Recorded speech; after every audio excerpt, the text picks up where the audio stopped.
Olá, povo amado do Senhor, seja muito bem-vindo ao canal Mensagens Bíblicas Ilustradas. Eu sou o pastor Montefusco. Se você ainda não é inscrito, se inscreva por gentileza, meu querido, minha querida.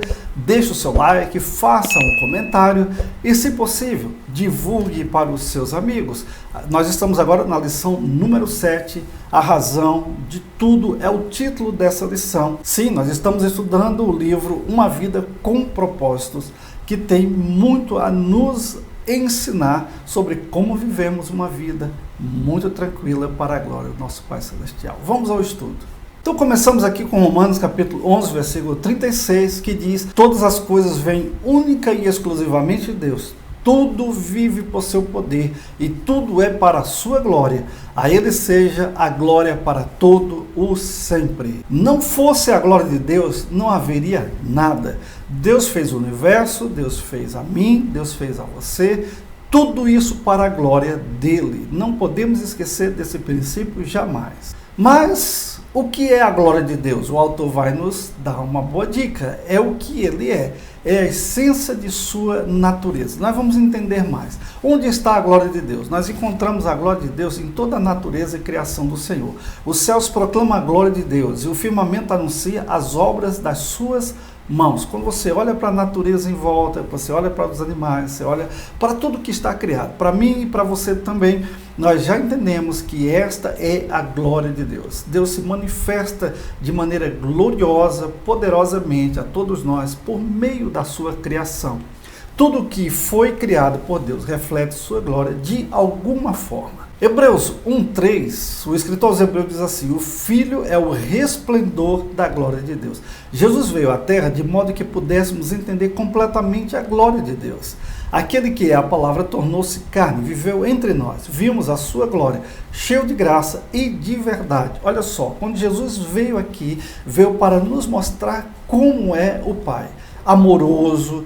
Ele é aquele que perdoa pecados daqueles que se arrependem. Ele é o Todo-Poderoso, que fez milagres que a medicina não poderia realizar em absoluto, como a ressurreição de mortos. Ele andou com os pecadores, está dizendo, Deus ama aqueles a quem ele criou, mesmo que esses se desviaram dele, se afastaram dele. Jesus Cristo veio demonstrar esse grande amor e carinho do Pai para conosco. Da maneira com que Jesus viveu, a maneira com que Jesus falou, a maneira com que Jesus abraçou, a maneira com que Jesus discipulou, está demonstrando, vocês são muito especiais para Deus. Deus os ama demais.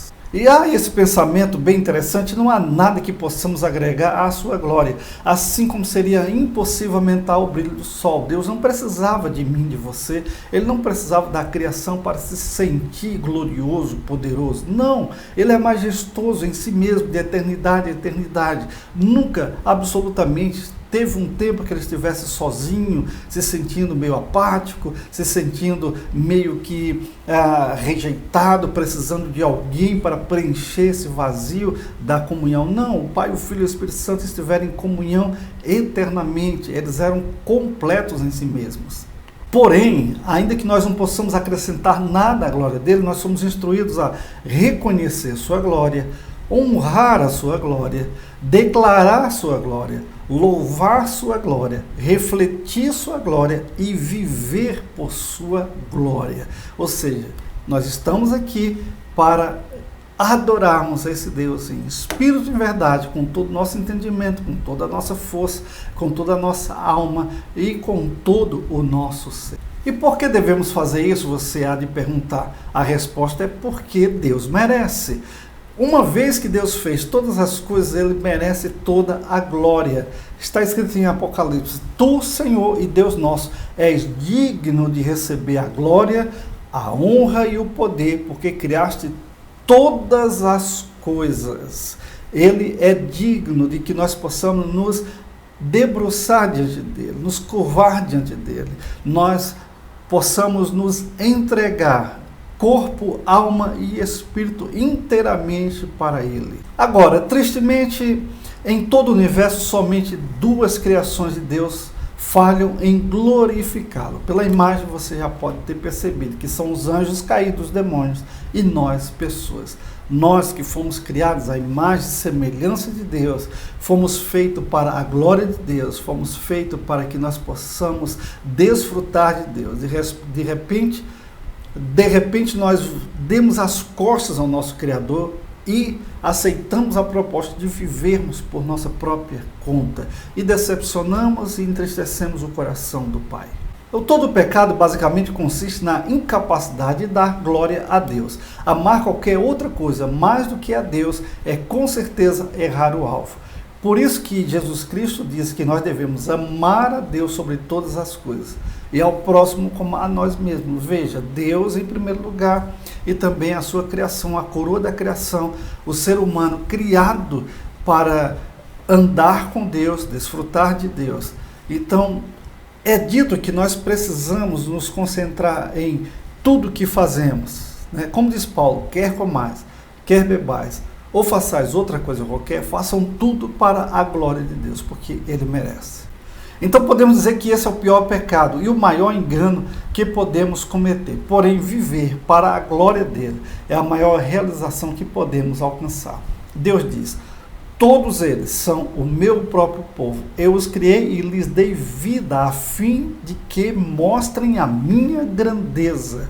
Deus quer ser conhecido através de cada um de nós.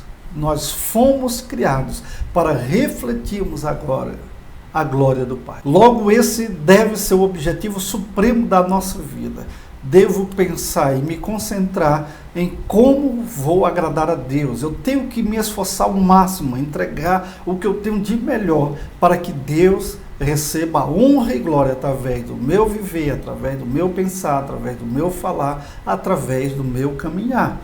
Então, quando eu penso nisso, a minha meta última, final é: eu quero agradar o meu Pai, eu quero agradar o meu Criador em todas as coisas. Esse esforço sim vale a pena, porque Deus vai se alegrar com essa atitude. Mas como eu posso dar glória a Deus? Jesus glorificou o Pai cumprindo seu propósito na terra. Nós honramos a Deus da mesma forma. Qualquer coisa na criação glorifica a Deus quando cumpre seu propósito. Para que nós fomos criados? Vou repetir: para a glória de Deus. E como é que nós glorificamos a Deus? Cumprindo o nosso propósito. O propósito que Deus estabeleceu para nós. Nós fomos criados por Deus para vivermos aqui de maneira tal que Ele seja honrado, que Ele seja santificado, que Ele seja amado, que Ele seja elogiado. Se nós vivemos o contrário disso, é claro que erramos o alvo e não glorificamos a Deus.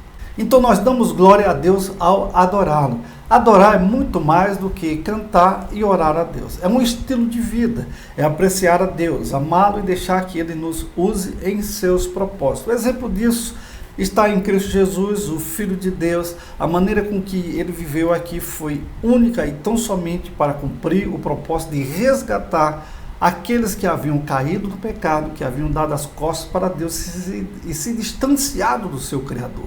Jesus Cristo não veio aqui para construir, não veio aqui para guerrear e formar um reino terreno. O reino vai ser estabelecido lá adiante, no milênio.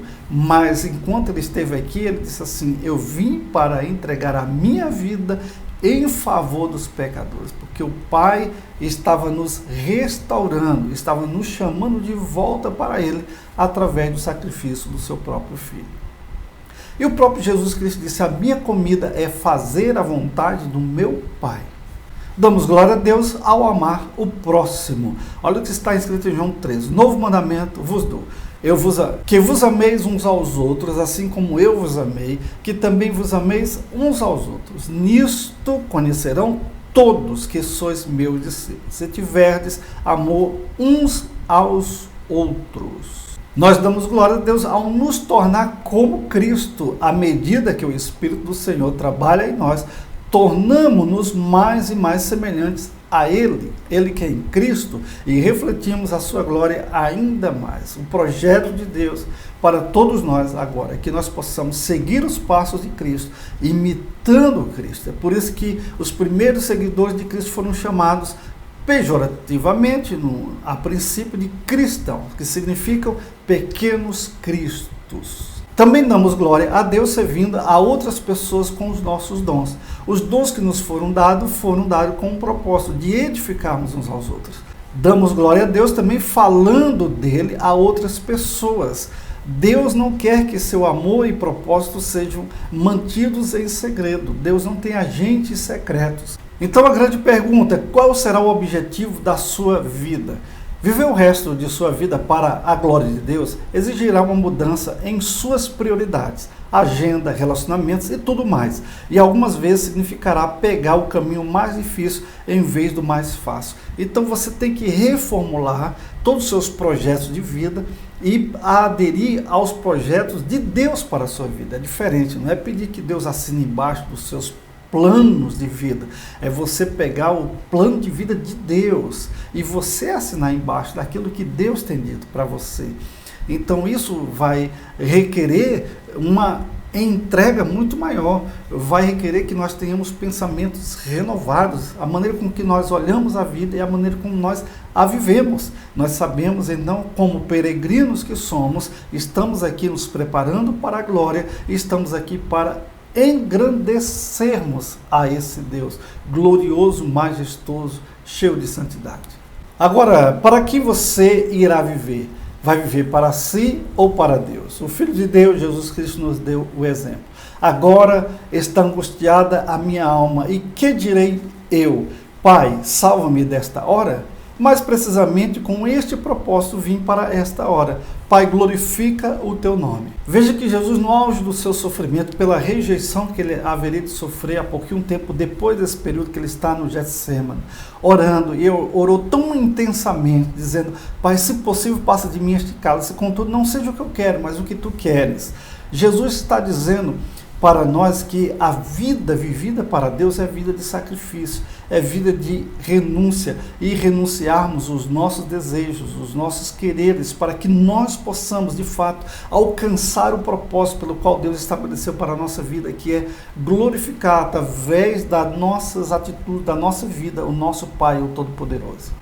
Então, muito obrigado por você estar até aqui comigo. Terminamos a lição 7 falando da razão de tudo. Espero que tenha sido bênção para a sua vida. Não se esqueça, se você não é inscrito, se inscreva, deixe o seu like, faça o seu comentário. Se possível for me abençoar nisso, compartilhe com seus amigos. Que Deus te abençoe e até a próxima lição.